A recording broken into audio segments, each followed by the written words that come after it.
শেষ হতে যাচ্ছে মোবাইল ফোনের আধিপত্য, এমনটাই দাবি করছে চ্যাটজিপিটির ফাউন্ডার স্যাম অল্টম্যান।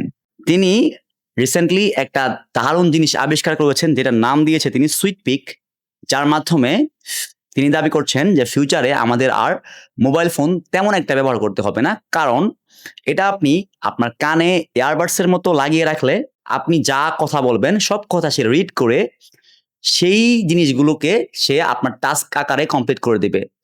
আপনি ফোন দিয়ে যা করতেন তার ম্যাক্সিমাম কাজ এই সুইট পিক দিয়ে করে ফেলতে পারবেন। এমনটাই দাবি করছে ওপেন এআই এর প্রতিষ্ঠাতা স্যাম অল্টম্যান। আপনার কি মনে হয় ফিউচার কি আসলে মোবাইল ফোনের আধিপত্য কমে যাবে, নাকি আসলে এই সুইট পিকের যে ফিচারগুলো সেই ফিচারগুলো সেই ফিচারগুলো মোবাইল ফোনের মাধ্যমে ব্ল্যান্ডিং হয়ে যাবে এবং সুইট পিকটাই হারিয়ে যাবে? কমেন্টের মতামত জানাতে ভুলবেন না। আপনি যদি sales, content marketing, business growth কিংবা ব্র্যান্ডিং এগুলো শিখতে চান, সেই ক্ষেত্রে আমাকে ফলো দিয়ে রাখতে পারেন। কারণ আমাকে ফলো দিয়ে রাখলে আপনার লাভ, না রাখলে আপনার লস। সিদ্ধান্ত আপনার। কি করবেন বস?